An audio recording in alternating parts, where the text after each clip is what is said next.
Laporan analisis fenomena sosial. A. Individu dengan pertumbuhan moral atau etika yang berbeda dari komunitas. Fenomenanya terjadi ketika seorang individu memiliki nilai moral, prinsip etis, atau cara pandang yang berbeda daripada komunitas tempat ia hidup. Perbedaan tersebut bukan hanya pada ide, tetapi juga cerminan dalam perilaku mereka sehari-hari. Individu yang menilai sesuatu berdasarkan standar moral internal yang dibangun dengan refleksi pribadi, bukan mengikuti norma umum. Dalam konteks keagamaan, fenomena ini telah digambarkan dalam surah Hud ayat 116, menegaskan bahwa hanya sebagian kecil masyarakat yang memiliki keberanian moral untuk mencegah kerusakan. Akar permasalahannya terjadi dari kombinasi faktor psikologis, pengalaman pribadi, dan pemahaman keagamaan. Individu dengan refleksi diri yang tinggi cenderung mempertanyakan norma sosial, lalu menilai apakah norma tersebut selaras dengan prinsip mereka. Islam juga menekankan tanggung jawab individu untuk menekankan keadilan sebagaimana tercantum pada surah Al-Maidah ayat 8. Ketidaksesuaian antara nilai personal dengan nilai komunitas dapat memunculkan konflik internal maupun tekanan sosial. Mekanismenya terjadi karena refleksi kritis, lalu internalisasi prinsip, lalu konflik dengan komunitas, dan adaptasi serta keteguhan. Secara berurutan, konsekuensinya dinilai melalui beberapa aspek. Pertama, emosional, munculnya stres, lalu kesepian atau tekanan psikologis. Spiritualnya dapat memperkuat integritas iman, namun juga dapat terganggu oleh tekanan eksternal atau tekanan sosial. Sosial mereka hubungannya akan menjadi tegang karena individu berpotensi terisolasi, tetapi perbedaan ini akan memicu perubahan positif dalam identitas sebenarnya. Implikasinya, fenomena menunjukkan pentingnya toleransi dan ruang untuk keberagaman moral dalam masyarakat. Individu dengan moral yang berbeda seringkali menjadi agen perubahan sosial untuk mendorong komunitas mengevaluasi kembali nilai-nilai yang selama ini mereka anggap benar. Yang kedua, ada rasa superioritas dalam lingkungan sosial. Fenomenanya, rasa superioritas adalah kondisi ketika individu atau kelompok merasa lebih tinggi dari yang lain, baik dari segi kemampuan maupun moralitas mereka. Sikap ini biasanya membuat individu meremehkan orang lain dan menganggap diri sendiri adalah yang paling benar. Disinggung dalam surah An-Najm ayat 32 yang menolak perilaku menyucikan diri dan merasa lebih mulia daripada orang lain. Menyebutkan bahwa manusia dinilai oleh takwa, bukan dinilai dari kekayaan mereka. Akar permasalahannya dari faktor psikologis, ketidakpercayaan diri, trauma masa kecil, dan kebutuhan atas pengakuan. Dari sosial, lingkungan kompetitif, atau pola pikir yang otoriter. Dari agama, penyimpangan dari nilai tawadu dan prinsip kesetaraan dalam manusia dalam Islam, sebagaimana dijelaskan dalam surah Al-Hujurat ayat 13. Mekanismenya bagaimana? Mekanismenya secara berurutan. Pertama, individu memunculkan rasa yang kurang mampu atau merasa rendah diri. Yang kedua, akhirnya membuat diri mereka yang baru, yaitu menutup atau mengkompensasi diri mereka berlebihan, menutup ketidakpercayaan diri mereka dengan kompleks superioritas. Lalu mereka akan memanifestasikan diri mereka secara sosial, membentuk kepribadian yang baru, kepribadian yang merasa lebih tinggi. Konsekuensinya akan berdampak pada emosional, moral, sosial. Emosionalnya memunculkan kecemasan, mudah marah, stres. Kalau moral memunculkan sikap yang sombong, tidak adil, serta perilaku yang merendahkan orang lain. Biasanya mencerminkan diskriminasi. Sosialnya, konflik, pengucilan, hilangnya kepercayaan diri, serta merusak keharmonisan bermasyarakat. Implikasinya, ini terjadi atau meliputi kebutuhan untuk membangun komunitas yang menekankan kerendahan hati, kesetaraan, serta penghargaan terhadap perbedaan. Kompleks atau fenomena superioritas yang tidak dikendalikan dapat menjadi sumber ketegangan dan perpecahan. Sementara jika dikendalikan akan membentuk karakter moral yang bersosial atau karakter bersosial yang moralnya itu memiliki rasa kepercayaan diri yang tinggi. Assalamualaikum warahmatullahi wabarakatuh. Perkenalkan, nama saya Azumi Putri Meiza dengan NIM F1021251051060 dari Prodi Pendidikan Bahasa Inggris. Hari ini saya akan membahas materi mengapa orang mudah lelah dengan dirinya sendiri. Fenomena kelelahan diri terjadi ketika seseorang merasa letih dan tidak puas terhadap dirinya sendiri secara berkepanjangan. Perasaan ini sering muncul akibat ekspektasi yang tinggi baik yang ditetapkan oleh diri sendiri maupun oleh lingkungan yang sulit dipenuhi secara konsisten. Individu mengalami ketidakseimbangan antara pencapaian dan nilai diri yang ia tetapkan, sehingga menimbulkan rasa tidak pernah cukup, hilangnya semangat, dan kritik internal yang berulang. Contoh sederhana dapat ditemukan pada seorang anak yang meraih juara 2 dalam Olimpiade, namun merasa lelah, tidak puas, dan kehilangan semangat karena terus membandingkan dirinya dengan juara 1. Meskipun telah berprestasi, individu ini menilai pencapaian tidak cukup yang mencerminkan fenomena perbandingan sosial negatif. Dalam konteks remaja dan anak-anak, hal ini dapat mengakibatkan rendah diri, menurunnya kepercayaan diri, dan motivasi yang melemah. Bahkan, ketika seorang objektif, mereka telah berhasil mencapai sesuatu yang signifikan. Fenomena ini menjadi semakin kompleks ketika ekspektasi tinggi berasal dari keluarga, teman, atau masyarakat, di mana pencapaian hampir sempurna dianggap gagal. Dari perspektif psikologi, akar masalah kelelahan diri ini terletak pada pola pikir negatif yang berkembang sejak pengalaman masa lalu, seperti kegagalan atau kehilangan yang belum terselesaikan. Individu yang belum terbiasa membandingkan diri dengan orang lain atau menetapkan standar yang tidak realistis pada dirinya sendiri cenderung mengalami depresi, cemas, dan hilangnya rasa percaya diri. Pola pikir ini sering membentuk lingkaran evaluasi diri yang merugikan, di mana individu menilai segala pencapaian dari sudut pandang kritis dan perfeksionis. Dari perspektif Islam, kelelahan diri dapat dikaitkan dengan gangguan jiwa akibat dominasi nafsu, seperti nafsu marah, nafsu berlebih, atau kurangnya musabah atau introspeksi. Individu yang tidak melakukan refleksi diri secara teratur cenderung terjebak dalam kesedihan, rasa bersalah, dan kecemasan tentang masa depan. Dalam Quran Surah Al-Qasas ayat 77 yang berarti, dan carilah pada apa yang telah dianugerahkan Allah kepadamu, pahala, negeri akhirat. Tetapi janganlah kamu lupakan bagianmu di dunia. Berbuat baiklah kepada orang lain, sebagaimana Allah telah berbuat baik kepadamu. Dan janganlah kamu berbuat kerusakan di bumi, sesungguhnya Allah tidak menyukai orang-orang yang berbuat kerusakan.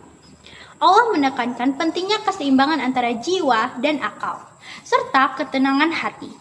Ketika seseorang terlalu dikuasai oleh rasa takut, iri, atau penilaian berlebihan terhadap diri sendiri, nafsu mendominasi akal dan menyebabkan ketidakseimbangan spiritual, yang pada akhirnya memengaruhi interaksi sosial dan kemampuan individu untuk berkontribusi pada masyarakat.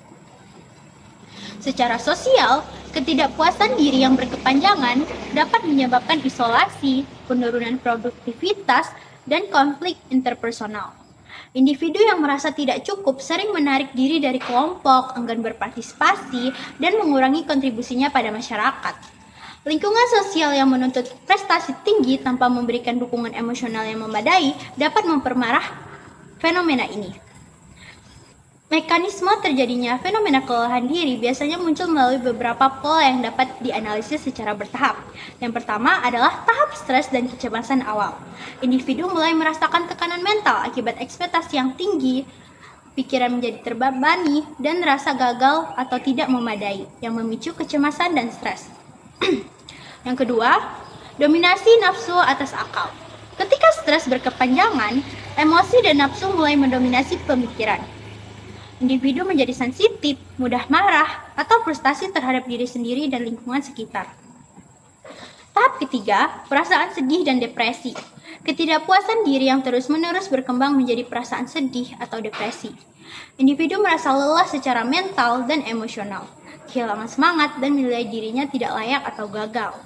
Yang keempat adalah lingkaran kelelahan mental. Tanpa pengendalian diri dan refleksi yang sehat, individu terjebak dalam siklus berulang.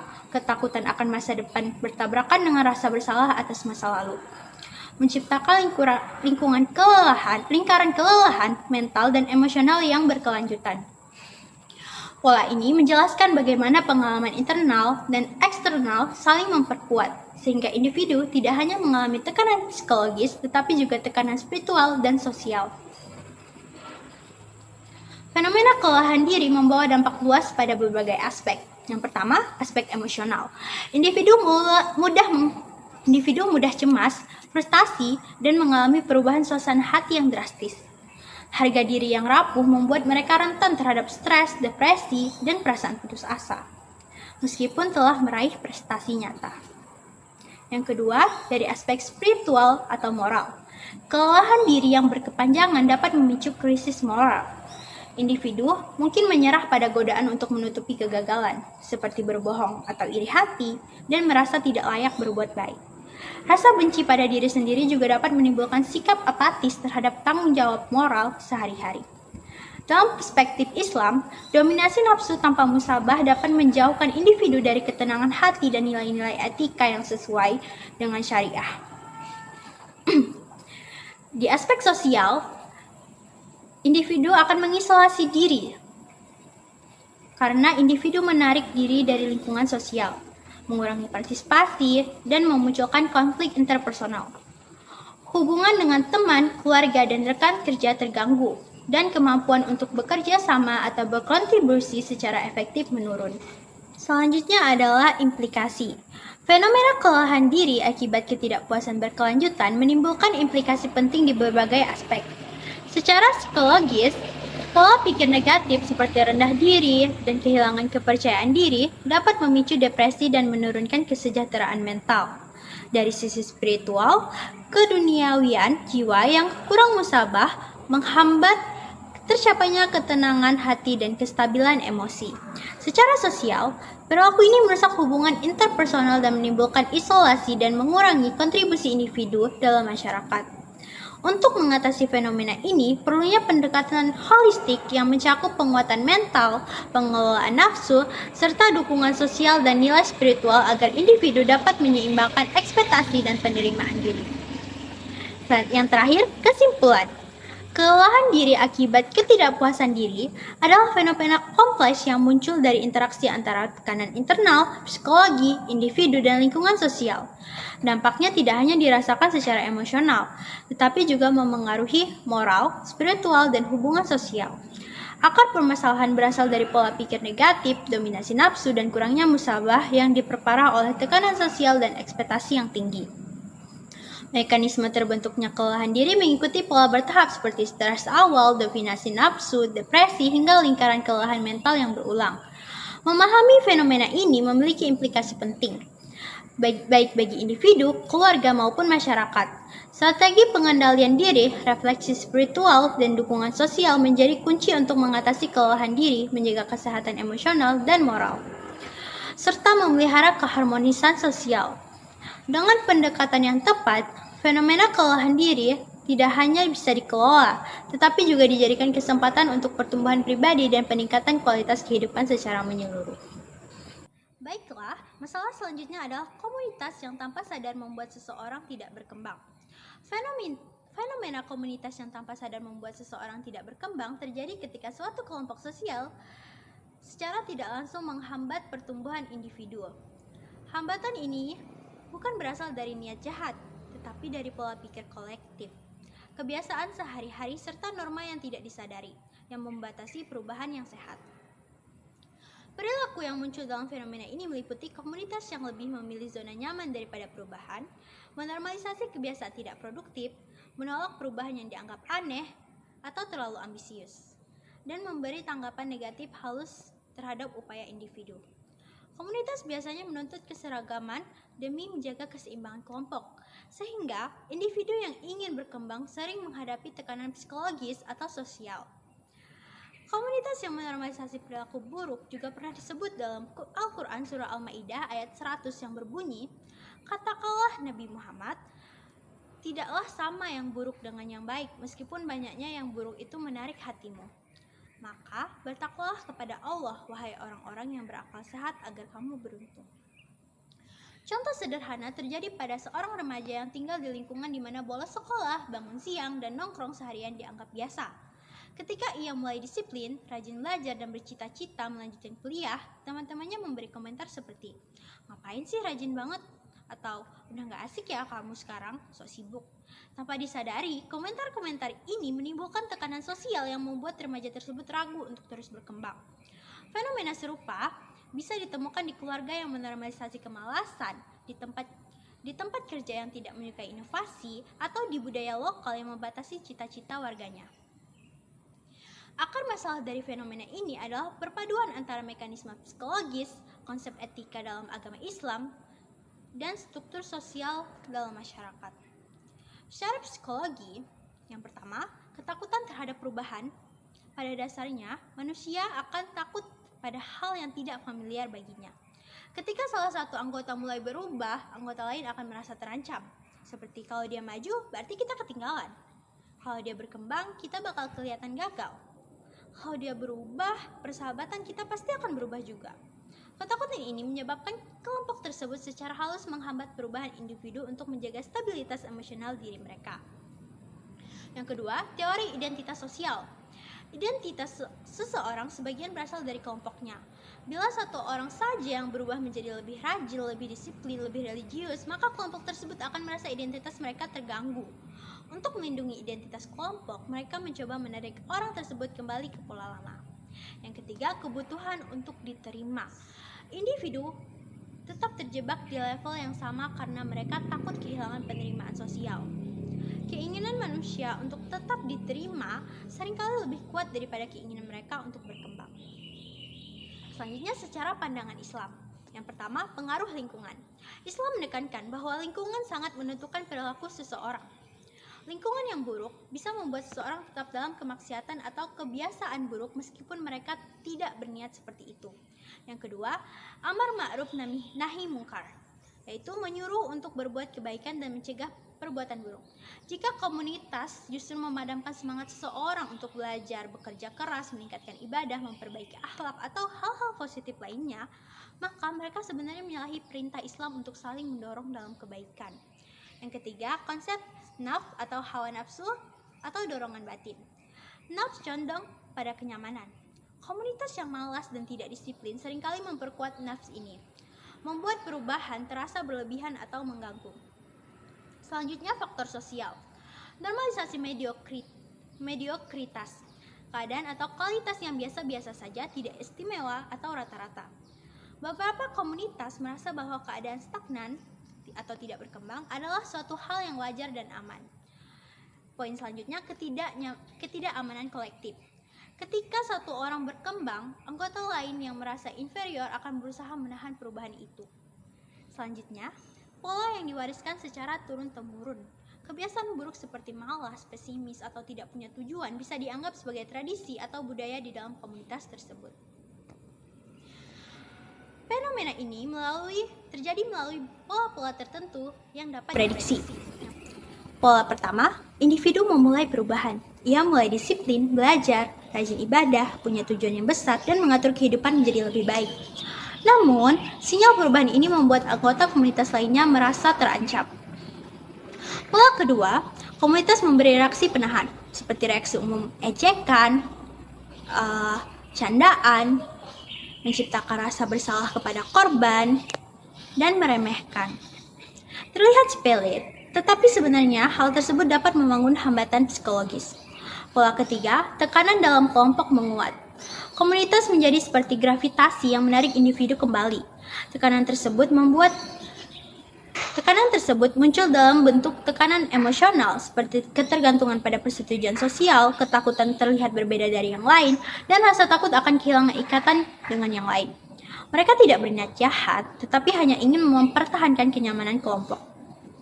Pola keempat, individu mulai ragu. Individu akan mengalami rasa bersalah, kecemasan, kebimbangan identitas, dan kekhawatiran akan ditinggalkan.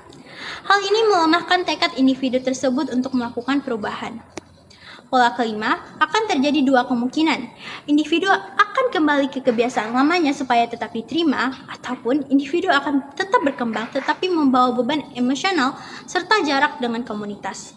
Kedua kemungkinan tersebut memiliki dampak jangka panjang. Konsekuensi. Dalam segi emosional, konsekuensi emosional yang akan dirasakan oleh individu adalah merasa harga diri menurun, mengalami konflik internal dengan diri sendiri, merasa bersalah, mengalami kecemasan sosial, hingga kemarahan atau frustasi terhadap komunitas. Emosi individu tersebut akan menjadi kacau karena keinginan untuk maju berhadapan dengan kebutuhan untuk diterima. Yang kedua, dari segi spiritual, dalam perspektif Islam, individual akan menghadapi konsekuensi seperti memiliki jiwa yang stagnan, ibadah yang akan melemah karena pengaruh lingkungan, proses tazkiyah atau penyucian diri yang terhambat, hingga kesempatan untuk belajar, beramal, dan bertumbuh akan terlewat. Ini membuat hubungan seseorang dengan Allah melemah tanpa ia sadari. Selanjutnya, dari segi sosial, dalam sosial, individu akan menghadapi konsekuensi seperti peluang yang terhambat, seperti peluang dalam pendidikan, karir, dan ekonomi. Pola stagnasi yang akan diturunkan ke generasi berikutnya. Budaya ketergantungannya akan terus berkembang, komunitas sulit maju, hingga hubungan yang tidak sehat karena didasari ketakutan, bukan dukungan. Pada akhirnya, bukan hanya individu yang stagnan, tapi keseluruhan komunitas. Implikasinya, fenomena ini memiliki dampak luas bagi individu dan komunitas. Dari sisi individu, perlu kesadaran diri untuk membedakan pengaruh positif dan negatif. Harus berani untuk mengambil langkah untuk berkembang meski mendapat tekanan sosial. Dari segi komunitas, komunitas harus mengevaluasi budaya internal. Apakah mereka mendorong pertumbuhan atau hanya mempertahankan kenyamanan? Dari segi pendidikan, pendidikan menjadi kunci perubahan sosial. Pengetahuan membuka cara berpikir baru yang tidak terjebak tradisi sempit. Selanjutnya, dari nilai Islam, komunitas seharusnya saling menguatkan dan mendorong menuju kebaikan, bukan menahan. Dari reformasi sosial, dimulai dari komunitas kecil, keluarga, teman, lingkungan yang membentuk arah masyarakat. Pertumbuhan tanggung jawab bersama. Individu bersama memperbaiki diri dan komunitas memberi ruang serta dukungan sehingga keduanya seimbang. Kesimpulan, komunitas memiliki pengaruh besar terhadap pertumbuhan individu, tetapi tidak semua pengaruh berpengaruh positif. Lingkungan yang tanpa sadar menahan perubahan dapat menciptakan stagnasi psikologis, spiritual, dan sosial. Fenomena ini muncul dari ketakutan terhadap perubahan, tekanan sosial, dominasi norma kolektif, serta minimnya refleksi dan dukungan spiritual. Individu harus memiliki kesadaran diri dan keberanian untuk berkembang. Sementara komunitas perlu mengevaluasi budaya internal agar mendorong pertumbuhan yang positif. Sinergi antara upaya individu dan dukungan komunitas akan menghasilkan pertumbuhan yang seimbang, baik secara pribadi maupun sosial, sesuai prinsip Islam dan etika universal. Sekian dari saya. Wassalamualaikum warahmatullahi wabarakatuh. Assalamualaikum warahmatullahi wabarakatuh. Perkenalkan, nama saya Revalina Ansani Putri dengan NIM F10212511075. Dan pada kesempatan kali ini saya akan menjelaskan mengenai fenomena rasisme. Perilaku rasisme di dalam kelompok merupakan fenomena sosial di mana seorang individu diperlakukan berbeda atau direndahkan karena identitas tertentu seperti warna kulitnya, ras, etnis, logat, atau daerah asal. Perilaku ini bisa muncul terang-terangan, misalnya ejekan verbal atau stereotip, maupun terselubung seperti candaan merendahkan, sikap acuh tak acuh, atau mikroagresi. Contoh sederhananya, dalam kelompok belajar, seseorang anggota dari daerah tertentu terus-menerus dijadikan bahan candaan karena logatnya dianggap aneh atau tidak modern. Dia sering dipotong saat berbicara, pendapatnya diremehkan, atau tugas-tugas tertentu diberikan padanya karena dianggap sesuai identitasnya.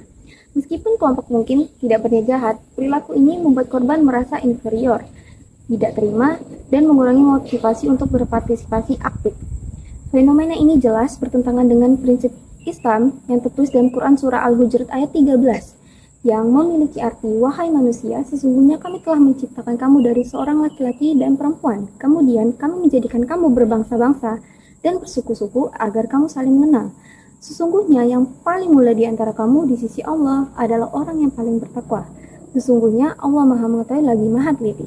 Allah menegaskan bahwa keunggulan manusia hanya diukur dari ketakwaannya, bukan identitas fisik atau etnis. Hal ini menegaskan bahwa perbedaan harus menjadi sarana untuk saling mengenal, bukan merendahkan. Selanjutnya, kita masuk ke dalam akar permasalahan. Menurut sisi psikologi, in-group favoritism yang pertama adalah manusia cenderung menyukai kelompok yang mirip dengannya dan waspada terhadap yang berbeda, sehingga terbentuk in-group dan out-group meski berada dalam satu organisasi. Yang kedua, stereotyping. Otak membentuk kategori cepat untuk mengatur informasi, misal orang daerah X keras atau kulit gelap kurang bersih. Stereotip yang tidak dikritisi perkembangan menjadi prasangka. Lalu ada superiority-inferiority complex.